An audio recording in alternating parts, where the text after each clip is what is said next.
Selamat siang Tribuners, jumpa lagi bersama saya Fiorena Jeretno dalam program kita di siang hari ini tentunya sangat spesial Tribun VIP edisi Selasa 3 September 2024. Dan tentunya semoga Tribuners dalam keadaan sehat dan juga tetap menyaksikan program ini hingga selesai karena hari ini sangat spesial karena Vio sudah kedatangan tamu yang begitu jauh dari Jepang dan tentunya mungkin di tayangan kemarin Tribuners juga sudah ikut tampilan atau tayangan yang kami tayangkan di mana di event kemarin ada seminar internasional dengan membahas prinsip dan karakter Bugis Makassar, 4 etos, 4 prinsip. Dan salah satu narasumbernya telah hadir bersama kami di studio Tribun Timur dan akan membahas lebih lanjut karena kami mendapat kabar juga bahwa kemarin juga sempat hanya sedikit durasi yang diberikan oleh beliau. Untuk itu kita akan bahas lebih lanjut di segmen kali ini bagaimana mungkin pandangan beliau, bahkan juga perjalanan beliau bisa sampai ke Makassar dan telah meneliti khususnya Bugis atau budaya Bugis Makassar. Langsung saja kita sapa ada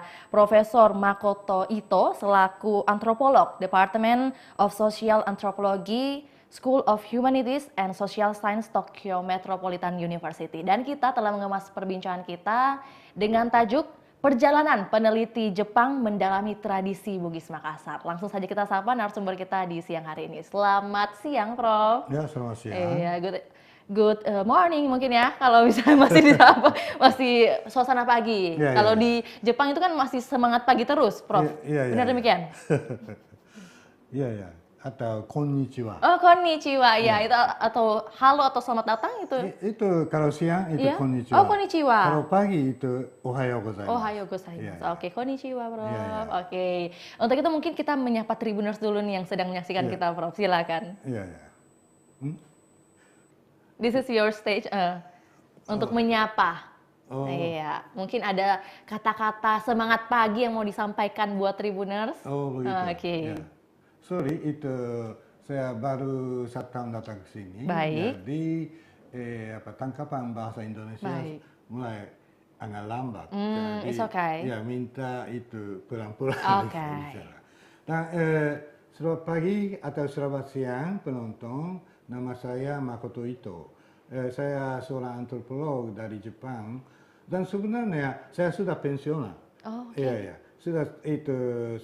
Jadi sebenarnya profesor itu emeritus. Oh, emeritus. Oke, Iya, udah di atasnya lagi dia profesor ya. Emeritus. Iya. Dan saya itu tertarik ke hati atau sebagai fokus penelitian di Sulawesi Selatan, khususnya budaya Bugis Makassar, itu mulai pada tahun 1981. Dan itu ada cerita, saya mesti sebut seorang nama. Baik. Itu Dr. Andi Husuni Tanda. Andi Husuni Tanda. Dia umur sudah kira-kira mungkin tahun 45, jadi lebih 79. 80-an. Dia baru selesai itu kedokteran di Universitas Hiroshima. Dan waktu berangkat mau pulang ke Indonesia, saya sempat bertemu dengan dia di Hiroshima. Baik. Karena waktu itu saya berencana mau mengunjungi ke Sulawesi Selatan. Tetapi tidak ada satupun orang Bugis yang saya kenal. Tidak ada akses gitu ya. Jadi itu Pak Husuni itu orang pertama saya akses. Jadi berlanjuri pada tahun 81 saya masuk ke Ujung Pandang, pada waktu itu masih Ujung Pandang. Saya langsung ke rumahnya, Jalan Gunung Merapi. Sekarang ada sekolah bahasa Jepang Kaorieng. Ya? Ya, tahu Kaorieng. Itu masih di situ itu dengan ibunya itu kerangannya Pak Husni tinggal. Dan saya menumpang. Ya. Itu permulaannya. Ya. Dan dari situ kebetulan itu Pak Husni dan adiknya mereka ada kaitan dengan itu Yayasan Arumawa. Arumawa itu Armatua Wajo. Jadi ada datu namanya Datu Lalompong 41. Katanya dia punya istri 40. Jadi ada banyak cucunya begitu. Jadi anak cucunya sedang melatih itu tari-tarian tradisional begitu. Jadi sore-sore saya ke sana. Dan satu hari mereka secara kelompok berusialah ke Sengkang. Ke Sengkang. Jadi saya ikut. Ya. Jadi itu asal mulanya saya masuk daerah Sengkang. Asal mulanya bisa masuk ke daerah Daerah. Sengkang Iya, khususnya iya. gitu. Iya. Oke, tapi Prof mungkin kalau misalnya Tribuners di luar sana juga penasaran gitu ya. Sebenarnya apa yang menjadi motivasi Prof Makoto bisa mau meneliti begitu tentang budaya khususnya Bugis Makassar? Iya, iya, iya. Itu kan pastinya ada sesuatu yang dilihat terlebih dahulu sehingga memutuskan untuk ke Makassar. Iya, iya, iya. Iya, itu sebenarnya karena apa? Oke. Ya, itu jadi kalau sebagai antropolog Baik. waktu itu saya masih S3 waktu itu ya. Mesti sebelum berangkat mesti membaca artikel-artikel atau buku-buku tentang Bugis Makassar. Tapi pada waktu itu tidak begitu banyak itu bahannya. Tapi yang saya tahu itu di Bugis dan Makassar, orang Makassar disebut sebagai pelaut. Benar. Ya, tapi itu menurut pendapat saya itu tidak begitu benar, salah. Mengapa? Karena dasarnya itu Bugis Makassar itu pertanian. Oke. Ya. Banyak lahan pertanian ya. Iya. Jadi saya tanya, kenapa dari daerah pertanian atau pertanian pokoknya, tapi banyak orang keluar dari daerah. Dari Sulawesi, ya menuju ke Sumatera, ke Kalimantan, begitu. Jadi orang itu kegiatannya keluar dari daerah itu terkenal dan kadang-kadang orang kasih nama pelaut. Padahal dasarnya petani. Ya, baik. Jadi kenapa orang? Tapi kalau melihat keadaannya itu sudah dari artikel saya tahu mereka cepat menyesuaikan diri di daerah-daerah pergi imigran itu. Jadi punya sebagai itu fleksibilitas. Iya. Ya. Oke. Bisa mudah beradaptasi begitu ya dimanapun berada. Jadi sebelumnya ada satu hal itu mobilitas. Jadi walaupun petani dan kalau dibanding dengan orang Jawa petani, mereka mau menetap satu lahan satu sawah dari nenek moyang begitu. Tapi orang Bugis, kalau di Sulawesi mungkin ada petani begitu, tapi mereka bergerak satu tempat ke tempat. Itu bagi saya menarik. Jadi apa yang mendorong mereka keluar dari kampungnya begitu? Oh, itulah alasannya. Iya, satu tanda tanya bagi saya. Akhirnya memutuskan untuk langsung ke lokasi gitu ya, melihat juga. Dan mungkin kalau berdasarkan yang disampaikan Prof, begitu kan di awal melihat mungkin mengapa masyarakat Makassar disematkan sebagai nelayan begitu ya, padahal atau mungkin maksudnya perantau atau juga pelaut begitu ya. Tapi kan dasarnya mereka adalah petani begitu atau bertani. Nah, bacaan itu Prof dapatkan dari mana? Ada mungkin satu referensi kah yang ada di Jepang atau seperti apa? Kebanyakan dari Christian Pellas. Christian Pellas itu sebelum ada bukunya Bugis, ya sudah ada terjemahkan orang Bugis ya. Dan saya waktunya S1 mempelajari bahasa Perancis. Ya, jadi saya bisa membaca artikelnya dalam bahasa Perancis. Dan dia menulis banyak artikel-artikel dalam majalah Archipel namanya. Mungkin lebih 20 sekian banyak. Jadi sumbernya cukup banyak. Baik. Jadi artikel-artikel yang ada gitu ya dari sumber Tapi bacaan. sumber utamanya satunya Christian Pellas dan satunya orang Belanda itu Habot namanya atau Chabot promosi. Dia menulis satu etnografi dalam bahasa Belanda, tapi nanti belakang ada terjemahkan bahasa Inggris. Itu dua sumber. Yang ditamakan. Akhirnya Prof juga memutuskan pingin meneliti tentang ini juga. Gitu. Itulah yang memotivasi atau yang mendorong Prof untuk melakukan penelitian. Begitu. Oke. Dan kalau misalnya juga Tribuners penasaran nih, bagaimana seorang antropolog jauh-jauh dari Jepang begitu ya? Pertanyaan pertamanya adalah bagaimana belajar bahasanya dulu nih. Prof sendiri mungkin belajar atau sistem belajar bahasa Indonesia juga Bugis itu bagaimana caranya? Itu terus terang kalau bahasa Bugis bagi saya masih sulit sekali. Mas Suli. Ya, jadi itu cuma bahasa Indonesia saja. Dan kalau bahasa Indonesia ada beberapa tempat itu khusus bahasa Indonesia di kursus. Jepang. Baik. Jadi bisa belajar. Ya, ya. Ada juga itu kaset tape-nya. Ya, sekarang tidak ada lagi kaset ya. Tapi dulu ada kaset tape, situ sering dengar dan ya belajar. Ya. Oke. Tapi setelah datang, Iya. itu lain daripada pelajaran itu di rumah begitu di Jepang. Karena ucapan sehari-hari orang sini rasanya terlalu cepat. Jadi susah tangkap. Oke. Ya, nanti belakang itu mungkin berapa bulan saya tinggal di sini, baru itu bisa ikut itu kedengarannya, itu bisa tangkap. Iya, berarti maksudnya ini Prof sebelum ke Indonesia, sebelum ke Makassar, itu sudah Ada sering persiapan. Persiapannya. Iya. Persiapannya berapa lama? Iya, belajar bahasanya dari tadi mendengar. Sepotong-sepotong, tapi mungkin 1 tahun ke 1,5 tahun ke begitu. Setengah tahun? Iya. Termasuk cepat, Prof ya? Karena kalau orang Indonesia mau belajar bahasa Jepang kayaknya lama. Ya, untung itu karena bahasa Indonesia pakai huruf Latin ya. Ya, kalau bahasa Jepang ada 3 macam huruf karakter ya, kanji, hiragana, katakana.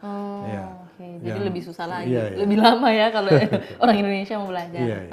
Tapi mungkin itulah yang memotivasi ya, yang mendorong Prof hingga bisa sampai ke tahap ini. Tapi kalau berbicara tentang penelitian yang sudah Prof lakukan khususnya di Makassar terkait Bugis Bukan Makassar, itu daerah Bugis kalau saya. Iya, tepatnya di Sopeng ya. Iya. Oke. Itu butuh waktu berapa lama dan sudah ada berapa karya, Prof? Mungkin butuh waktu lebih 1 tahun. Jadi antropolog sebagai orang menjadi antropolog ada semacam syarat yang tidak tertulis. Baik. Jadi masuk ke lokasi penelitian itu lapangan minimal tinggal situ 1 tahun. 1 tahun. Lebih baik 2 tahun. Oke. Ya. Karena 1 tahun kenapa? Karena ada perubahan itu cuaca ke musimnya. Jadi mesti 1 putaran ikut. Itu berarti minimum 1 tahun. 1 tahun. Iya. Dan ada itu istilah itu participant observation. Ya, itu jadi kalau saya tinggal di Sopeng, tinggal rumah masyarakat. Ya, bukan di hotel. Merakyat begitu ya. Ya, jadi dan itu desa. Jadi kalau ada acara-acara, jadi saya sepertinya menjadi anak angkat. Dari situ. Ya, kebetulan itu saya sudah bawa istri saya tahun 83. Jadi kalau ada acara-acara, istri saya membantu masak. Dan kalau saya, karena waktu itu saya sudah bawa pustaka atau video. 2 tahun berikutnya saya datang ke sini.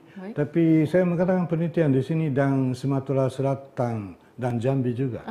Situ saya cari-cari itu perantauan orang Bugis juga. Jadi bukan hanya di Sulawesi Selatan ya. Dan kemudian yang agak lama itu pada tahun 94 sampai 95. Situ hampir 11 bulan ada di sini. Tapi waktu itu saya nggak keliling-keliling. Dan itu semangat yang dibawa ya. Karena buku pelajaran. Jadi kalau setiap tahun saya kunjungi ada perubahan sosialnya. Mungkin kalau tinggal lama, orang tidak perasa. Tapi baru 1 tahun saya kunjungi, jadi saya melihat, di sini ada perubahannya begitu. Biasanya perubahan seperti apa, Prof? Yang paling saya berkesan itu alat komunikasi. Teknologi. Jadi tahun 80-an, orang di rumah-rumah di Sopeng belum ada itu telepon. Jadi kalau saya mau hubungi sama orang Jepang, saya ke Watan Sopeng ibu kotanya, dan itu seperti apa nama warkop kah apa istilahnya, situ itu. Warkop. Menelpon. Kalau Makassar ke Telekom, kantor Telekom, ada antrian saya telepon. Masih ini telepon ini ya, apa ya istilahnya? Telepon yang biasa itu. Yang digenggam gini kan? Dan nanti belakang muncul HP. Tapi itu belakang sekali. Oke, itu yang paling berkesan. Iya, ya. Karena orang Jepang ya, itu sudah banyak orang punya HP, tapi Indonesia lebih laku daripada Jepang. Kenapa? Karena di Jepang kalau di rumah-rumah sudah ada telepon biasa itu di masing-masing rumah. Telepon rumah ya? Ya, ya. Jadi orang tidak perlu pakai HP, apalagi kalau generasi tua-tua. Tapi generasi yang muda ya, maunya itu telepon pribadi, HP pribadi ya. Jadi ada perubahan. Ya. Oke, kalau misalnya pertanyaannya, Prof ya, ketika mungkin di tahun 80-an, Prof kan baru datang nih ke Sulawesi Selatan, tepatnya di Sopeng. Ya. Kemudian kali ini datang lagi, sudah hampir berapa puluh tahun ya? Iya. Bagaimana? Apakah mungkin ada perubahan dari segi sosial dan budayanya? Iya, cukup banyak. Baik. Ya. Ada apa saja mungkin yang bisa disampaikan? Iya. Itu tempo hari saya punya minat tentang masalah gender. Oh, oke. Iya. Dan gender.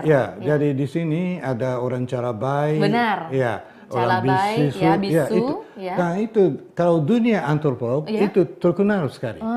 Ya. Oke. Tetapi sekarang itu ya orang bisu hampir punah. Benar. Ya.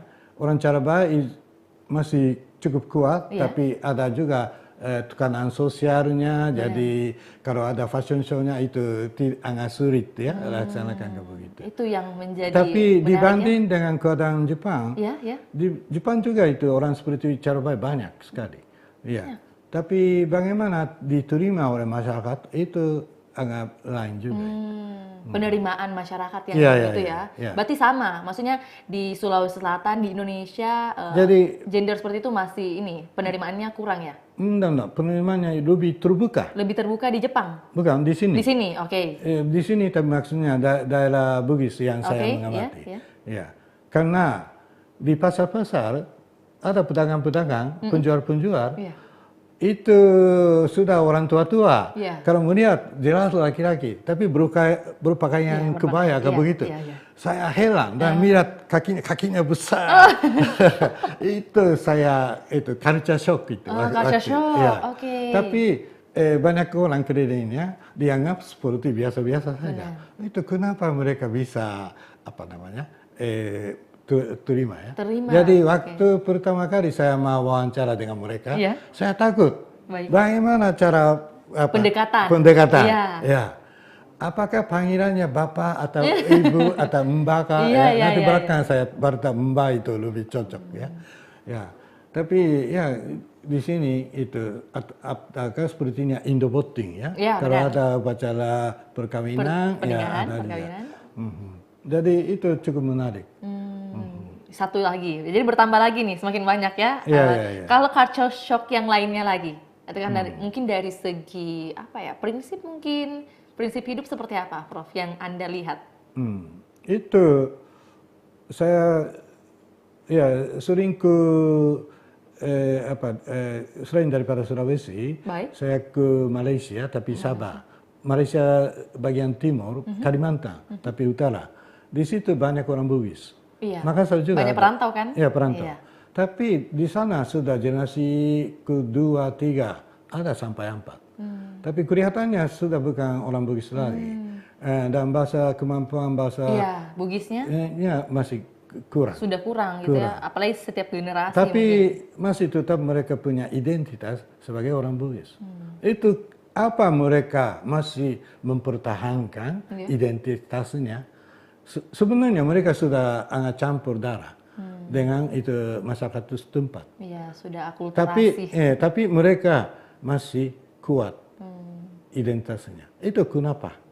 Itu juga satu tanda tanya. Jadi, Prof, maksudnya sudah melakukan penelitian terkait akulturasi kah? Pencampuran budaya mungkin di sana? Bukan, sedikit beda. Itu sedikit beda. Maksud saya itu masalah identitasnya ya. Kalau selama tinggal di Indonesia, orang Bugis umpamanya pergi ke Kalimantan atau Sumatera, orang tidak tahu, tidak tanya dirinya apakah saya orang Bugis apa. Tetapi kalau sekali masuk daerah Malaysia dan sudah generasi yang kedua, tiga, mereka itu sudah mulai kerja di bank, ada juga di kantor-kantor. Mereka tidak mengakui dirinya orang Bugis. Baik. Ya, terhadap orang luar. Saya orang Melayu saja. Atau karena mereka sebagian sudah memang warga negara Malaysia. Tetapi mereka punya kumpulan tersendiri. Itu Persatuan Bugis Makassar Sabah. Dan antaranya itu, dalamnya mereka itu pakai bahasa Bugis kah. Nah, ada juga yang kurang itu paham bahasa Bugis, tapi mereka tetap ikut. Iya. Paham. Oke, jadi maksudnya ketika orang Bugis Makassar begitu merantau ke luar atau bahkan ke Malaysia begitu ya, identitasnya mungkin masih ada, tapi ketika berkumpul, berkumpul dengan sesamanya. Identitasnya mesti switching, itu penting. Ya, terhadap orang Malaysia itu sebagai orang Malaysia sama-sama. Tapi terhadap orang Bugis, saya orang Bugis. Begitu. Paham. Iya. Jadi tergantung itu situasinya. Situasi. Iya, situasinya. Oke.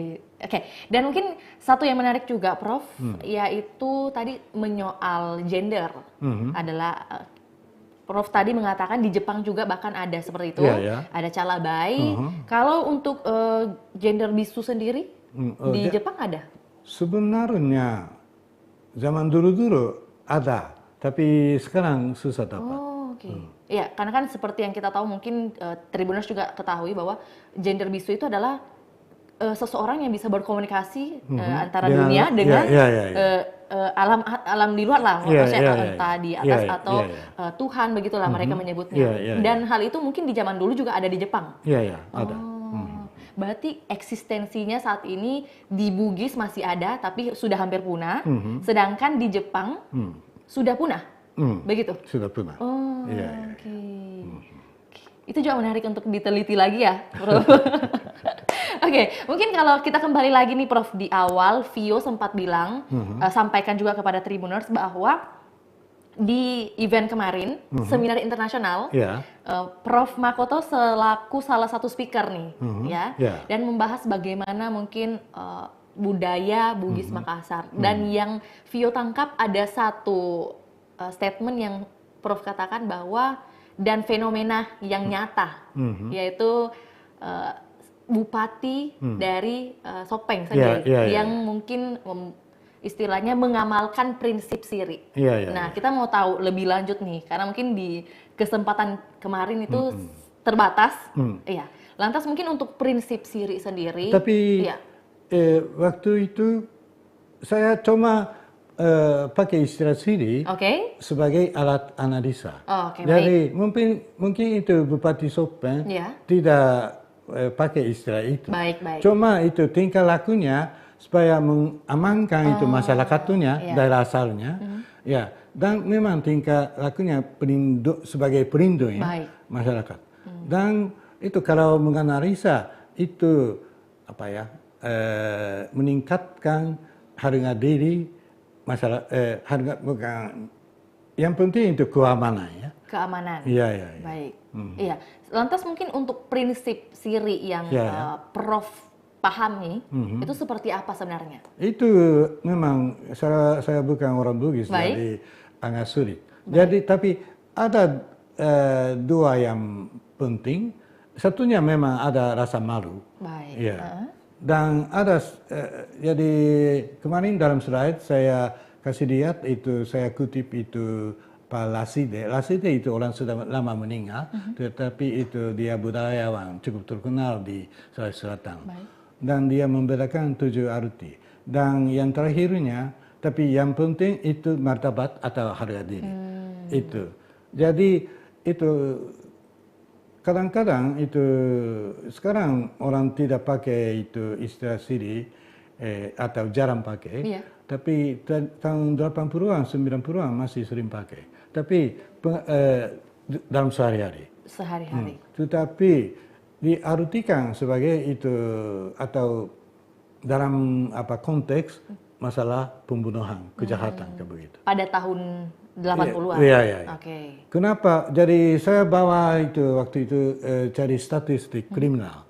Ya, apakah memang betul-betul Sulawesi Selatan sering terjadi pembunuhan atau petikan mangga begitu? Dan memang cukup banyak. Cukup banyak. Ya, orang Sulawesi Utara juga cukup banyak. Itu entah kenapa, tapi Sulawesi Selatan cukup banyak juga. Dan antaranya itu ada unsurnya masalah siri. Itu, dari polisi juga. Tapi waktu itu bukan harga diri, dendam. Oh, dendam. Jadi siri diartikan dendam. Oke. Mungkin Tribuners agak sedikit bingung. Jadi maksudnya Prof. Makoto itu pada saat 80-an, kata atau konteks siri itu adalah diartikan dendam. Oke, di tahun atau yang mengakibatkan itu ambil nyawa lawannya. Oke, dendam atau yang bisa mengakibatkan pengambilan nyawa lah. Ya, jadi saya waktu itu sering wawancara sama Pak Andi Zainal Abidin. Jadi mungkin dia sebagai budayawan, dia mau selamatkan arti siri atau makna siri, ya, dari segi itu arti negatif. Konotasi jelek. Jadi itu dia membedakan itu siri positif dan siri negatif. Oh, oke. Ya. Ada kategorinya. Iya, ya. Dia sengaja membedakan. Oke, membedakan ya. Jadi siri positif itu supaya meningkat harga diri atau martabat begitu. Oh, paham. Jadi maksudnya ya kita sekali lagi mau luruskan lagi nih Prof. Jadi pada tahun 80-an itu konotasi kata siri itu biasanya dianggap negatif lah ya. Iya, betul. Tapi untuk sekarang ini itu lebih ke positif lagi ke arahnya, lebih ke martabat atau harga diri. Itu ya yang bisa disimpulkan. Oke. Lantas mungkin dari segi penelitiannya Prof, itu kan di tahun 81 hingga ya kurang lebih 83-an lah ya. Karena 2 tahun lamanya bahkan udah kembali lagi ke Jepang. Oke. Kira-kira pada saat itu apa yang menjadi tantangan terbesar Prof dalam penelitian? Tantangan terbesar. Tadi dari segi bahasa kan udah ada persiapannya ya. Dari jauh-jauh hari sebelum ke Indonesia itu sudah mempelajari bahasa. Itu secara internal Prof sudah melewati tantangan satu nih. Tantangan terbesarnya apa? Saya untung sekali, hampir tidak ada tantangan. Baik. Dimudahkan ya. Dimudahkan jalannya. Cuma itu kalau semua itu peneliti yang mesti melewati satu tahap itu izin penelitian. Izin penelitian. Bukan di sini, tapi di Jakarta. Oh, di Jakarta. Ya, jadi peneliti asing sekarang itu peneliti orang Indonesia juga mesti kalau dapat izin penelitian kasih masuk proposalnya. Dan prosedurnya kadang-kadang makan waktu cukup lama. Pernah saya 1 tahun menunggu. Iya, administrasi ya. Tapi tidak ada jawaban. Baik. Ya. Lantas bagaimana? Jadi saya tanya itu melalui kedutaan. Dan akhirnya itu kita dapat begitu mengizinkan. Barulah diizinkan. Tapi sekarang saya baru tahun 2016-17 saya itu dapat izin penelitian. Ya, waktu itu lancar sekali. Dan sudah itu mungkin dalam 2-3 bulan sudah keluar izinnya. Keluar. Mungkin karena udah ada nama nih, Profesor Makoto itu. Memang sistemnya modernisasi. Udah modern ya. Jadi surat-surat, ada surat mungkin hampir 20 macam. Cukup, ya. Tapi itu mesti kirim sebelum ke Indonesia, kirim melalui itu internet. Bentuk PDF begitu. Di website ya. Ya, ke Listik Dikti. Oh, Listik Dikti, benar. Di situ ada pemeriksaan. Berkas-berkas ya untuk penelitian. Jadi setelah diterima baru kita bisa berangkat. Jadi itu prosedurnya bisa disingkatkan. Jadi sistemnya bagus. Oke, sudah bagus ya. Iya, iya. Semakin tahun semakin ke sini gitu. Iya, Oke. iya. Tapi Prof Makoto apakah bisa berbahasa Bugis? Tacete-cete. Ciri-ciri bawang. Mungkin yang paling berkesan bahasa Bugis apa dan pengalamannya kayak gimana, Prof? Maksudnya kan kita kalau bersama-sama masyarakat begitu ya, itu kan pasti ada pengalaman yang tidak terlupakan. Iya. Kira-kira Prof Makoto pada saat momen apa tuh? Boleh tanya, Anda asal dari mana? Saya lama di Bone. Oh, di Bone? Oh iya. Tuh Bone? Ya, saya pernah lama, tapi cuma 2 minggu di Tondra. Tondra, oke. Tondra. Iya. Ya, ya. Ya, itu kalau selama di Sopen, kalau melewati itu dalam desa ya. Iya. Lepangki. Ya, itu. Singgaki. Iya, ya, singgaki. Mampir. Ya, mampir. Iya. Dan minum teh, ya kadang-kadang disuruh makan. Ya. Mandreki dulu. Iya, begitu. Okay. Itu satu ya kesopanan. Iya. Ya, saya berkesan juga. Budaya seperti itu ya. Iya. Okay. Cuma saya agak pusing selama saya ada di Sopen. Iya. Jam 6 sore sudah tidak ada PT-PT lagi. Oh, kendaraannya. Jadi saya sering ke ibu kota Watan Sopeng ketemu orang mau pulang ke Lajoa. Lajoa situ saya tinggal waktu itu. Jadi mungkin 15 kilo sekian. Ya, jadi mesti ganti PT-PT. Ya, nanti berangkat bisa langsung. Tapi kalau mau cari tidak ada lagi. Sudah jam 6. Sopirnya juga pulang ke rumah, makan. Sudah pulang tidur. Ya, mereka jadi menikmati kehidupannya. Ya, kalau di kota ya, sampai jam 9-10 ya masih ada ya waktu itu. Jadi terpaksa teman saya itu kasih motor, saya itu bonceng kayak begitu. Karena dengan mobil saya diantarkan. Itu yang paling berkesan ya. Iya. Yang nggak bisa dilupa. Dan itu sampai sekarang tidak ada perubahan. Masih ada PT-PT? Ya, PT-PT-nya mungkin makin hari makin kurang. Tapi begitu keadaannya. Jam 6 sudah itu. Agak sunyi ya. Ada sepi. Ya, memang itu daerah Sopen, daerah pertanian.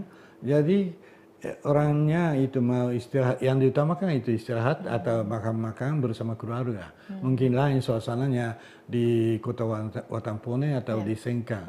Di sana lebih ramai kayak begitu. Jadi kalau misalnya Prof Makoto menilai ya masyarakat di Sopeng dengan mungkin masyarakat di Jepang, bagaimana dari segi etos kerjanya? Apakah mungkin sama atau mungkin memang di Jepang kan terkenal nih Jepang senang bekerja, produktif. Ya. Kalau di Bugis sendiri khususnya di Sopeng kayak gimana? Kalau etos kerja itu agak sulit. Oke, agak sulit ya pertanyaannya. Kenapa? Karena yang di Jepang saya mengamati itu orang yang kerja di kantor atau perusahaan. Kerja kantoran. Tapi di sini susah dapat itu masuk kantor. Ya, karena kantornya cuma kantor bupati kayak begitu. Ya, atau tidak dapat perusahaan-perusahaan yang cukup besar. Ya, sepertinya Panasonic begitu. Ya, pabrik-pabrik di sini agak kurang ya. Jadi cuma pergi ke Kima mungkin bisa dapat, tapi suasananya lain. Jadi agak sulit membandingkan. Tapi kalau di Jepang sendiri kan, apakah ada petani? Ada, tapi makin hari makin kurang. Makin kurang juga. Dan masalahnya itu kalau petani yang kerja itu ibu-ibu atau nenek-nenek. Sudah lanjut usia. Ya, jadi laki-laki pergi atau kerja di kantor. Baik. Istrinya kerja di sawah. Atau ibunya ya, itu berarti itu neneknya kadang-kadang kerja di sawah. Sampai 70-an, 80-an masih di sawah. Itu di Jepang ya? Iya. Sampai sekarang masih seperti itu? Iya, sampai sekarang. Apakah itu tradisi?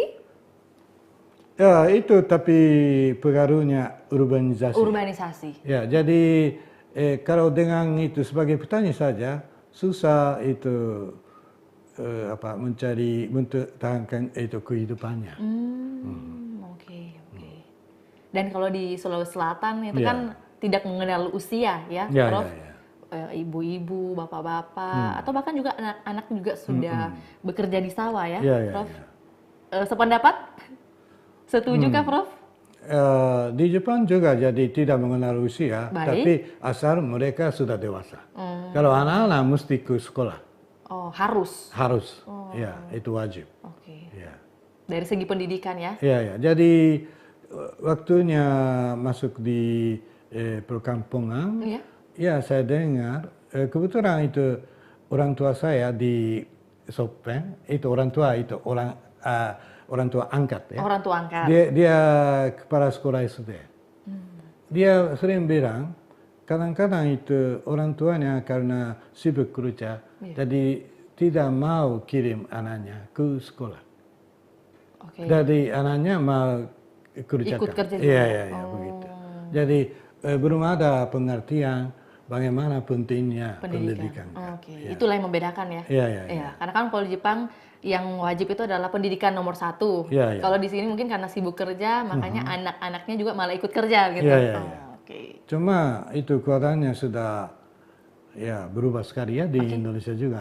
Ya 4 tahun sudah lewat. Jadi mungkin pengertian terhadap pendidikan itu saya kira sudah meningkat. Itulah perbedaannya ya. Maksudnya secara singkat aja. Kalau lebih mendalam lagi butuh waktu berapa jam ya, Prof? Prof, kalau aspek budaya, khususnya mungkin Bugis begitu ya, yang paling unik menurut Prof, unik itu bahasa kah atau aksen kah? Pemikiran positif. Pemikiran positif. Bagaimana ya? Itu seperti kemarin saya katakan, untuk menonjol itu masalah siri atau masalah malu, orang Jepang kadang-kadang itu mundurkan diri, seperti saya kasih contoh ya kemarin. Apakah pembacanya, penontonnya tahu? Ini lagi dites ya? Itu kalau menjelaskan itu makan waktu lama, jadi saya singkatkan. Jadi dan kadang-kadang di Jepang memang terjadi itu bunuh diri, tapi bukan pakai katana. Umpamanya jatuh dari gedung tinggi caranya bermacam-macam. Cukup angka bunuh dirinya cukup tinggi di Jepang.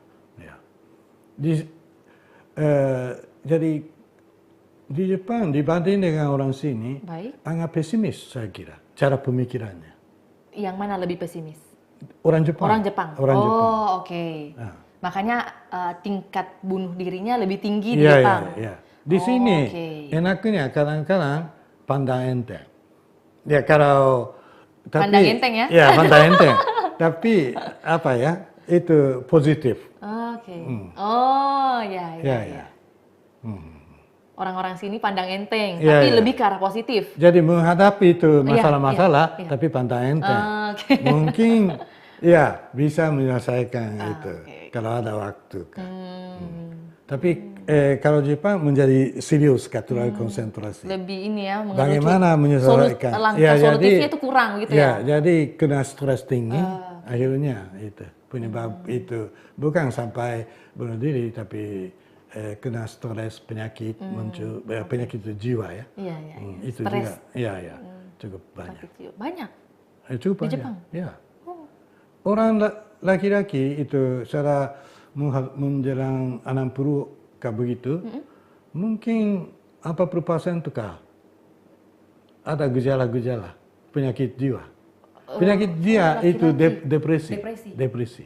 Karena orang Jepang pada umumnya kerja di kantor. Tadi seperti yang dikatakan. Jadi sudah ada kantor 60 sudah berhenti kerja atau 65. Jadi mereka mulai pikir setelah berhenti kerja bagaimana saya hasil sepertinya hasil karya saya. Jadi kalau diambil pekerjaan tidak rela. Untuk apa saya bisa hidup? Passionnya udah diambil gitu ya ceritanya. Jadi seperti umpamanya kalau saya masih bisa lanjutkan itu penelitian studi, tapi seandainya umpamanya kamu sudah berhenti kerja itu sudah pensiun, tidak boleh melaksanakan penelitian. Kalau seandainya begitu, saya mungkin kena stres. Oh, kalau begitu untuk apa saya bisa hidup begitu? Jadi pekerjaan atau penelitian saya bagi saya itu sepertinya hobi. Iya. Ya, jadi sambil kerja mengadakan penelitian ada saya sendiri menikmati. Benar. Ya, itu penting. Kalau tidak ada yang menarik, ya itu tidak bisa lanjutkan. Berarti sekarang Profesor masih penelitian? Ya, ya, ya. Masih? Masih. Oh, itulah Tidak- yang menjadi Tidak ada membuat ya. penghabisannya. Oh, ya kan belajar nggak ada habisnya gitu ya. Iya, iya, Ah, iya. Oke, ya. Kalau misalnya tadi ini kan satu yang unik Iya. ya dari segi pemikiran yang Iya. positif begitu Iya, ya, iya, iya. tidak cepat pesimis gitu, kan nggak seperti tadi perbandingannya dengan masyarakat Jepang. Kalau kira-kira aspek budaya atau sosial Bugis yang mungkin kurang dimasukkan dalam literatur antropologi, adakah? Saya kurang paham. Oh, kurang itu paham. karena Baik. literatur antropologi itu yang bahasa Inggris begitu. Membaca itu tulisannya Paperas, saya tidak dapat gambaran bagaimana kehidupan sehari-hari masyarakat di pedesaan. Begitu saya. Waktu pertama kali saya ketemu, membaca gitu ya. saya bilang, dan dia nggak marah-marah. Dia agak marah gitu. Oh, oke. Makanya Tapi itu berat. Kenapa dia marah? Mungkin itu ada kebenarannya. kebenaran seperti apa? Maksudnya dia memang suka itu cari masalah-masalah yang tertulis begitu. Oke, case-nya ya yang Iya, tertulis. iya. Ataukah dia tinggal di umpamanya waktu ada di Sengkang dia memang tetap di ibu kota dan pernah di Parepare juga, tapi tidak sampai ke pedesaan. Oke, tidak seperti Prof ya? Jadi dia tidak begitu tahu tentang kehidupan petani ya begitu. Oke, dari seluruh daerah yang ada di Provinsi Sulawesi Selatan, Prof Makoto udah kemana aja? Selain Sopeng udah, tadi ke Tondra juga udah, di Kabupaten Bone, kemana lagi? Di Sulawesi Kalau Selatan. lewat, maksudnya cuma lewat saja itu, ya sudah hampir semua. Kalau cuma lewat? Iya, Oke. iya. Tapi kalau Atau menetap- cuma berapa hari begitu. Iya, nggak apa-apa. Berapa hari, mungkin 2-3 hari, biasanya Prof di mana? Itu ya Lu. Lu? Ya. Oke, Waktu Lu. itu belum terbagi 3, Kabupaten Lu. Benar, ya? Iya. Masih satu ya? Oh, kalau ND kan cuma lewat saja. Endrekang lewat? Waktu ke Tanah Toraja. Iya, Iya. numpang lewat ya? Iya, iya, Oke, iya. berarti udah pernah ke Toraja juga? Iya, iya, sudah berapa kali. Oke, Iya, kemana dan- lagi Prof? Ya, Majen, Mamuju. Oh, oke, Itu Sulawesi cuma- Barat. Ya, ya, ya. Dulunya Sulawesi Selatan. Iya, masih Sulawesi Selatan? Cuma lewat saja. Oh, Ya, oke. begitu. Jadi udah keliling-keliling ya? Bagi saya belum Oh, belum? belum tidak bilang ya keliling-keliling. Berarti masih mau? Iya, iya. Semoga ada kesempatan Iya, ya iya, Prof iya. Makoto. Cuma dan badan saya mengizinkan. Iya, kesehatan dan fisik juga mengizinkan. Iya, iya, iya. Tapi tips-tips sehat dari Prof Makoto, apa ya bisa dibagikan buat Tribuners? Tips kiat-kiat menjadi sehat hingga di usia sekarang.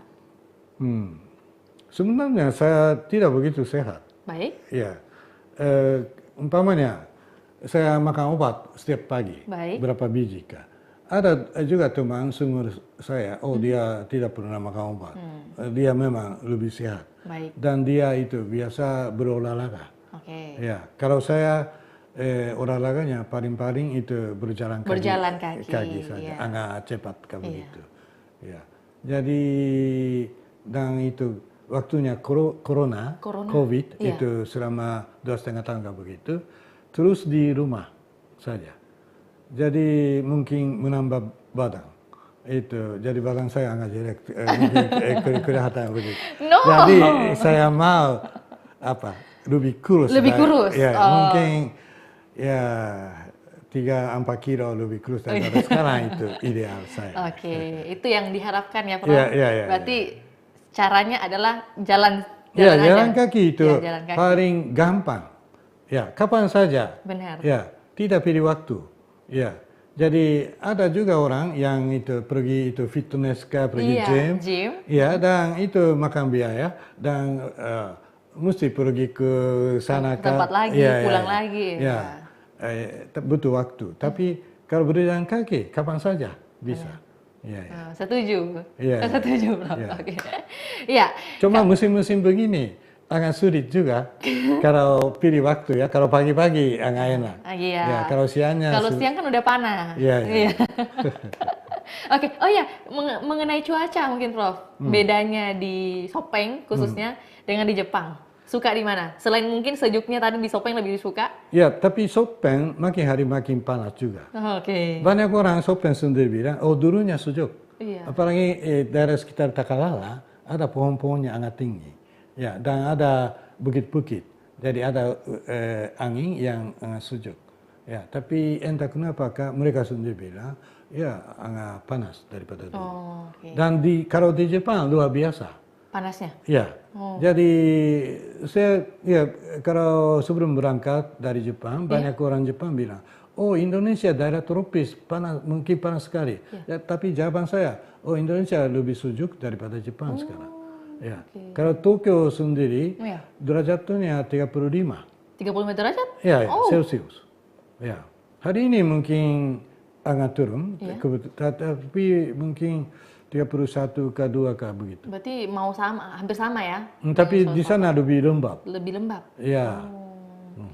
Jadi memang di sini lebih enak. Jadi lebih suka di Indonesia? Iya, iya. Jadi saya biasa itu datang ke Indonesia pada bulan Agustus. Agustus di Jepang itu musim panas. Memang panas betul. Jadi saya hindarkan. Jadi ke Indonesia dulu ya? Oke. Ya, Prof, kalau misalnya nantinya Tribuners atau penonton kita ini mau sharing-sharing atau mungkin mau membaca hasil penelitian Prof, itu bisa cari di mana?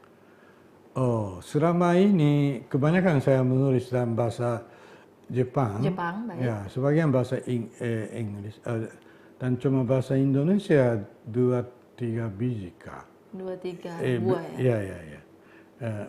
Buah itu dalam bentuk artikel bukan buku. Jadi mungkin agak susah dicari kah.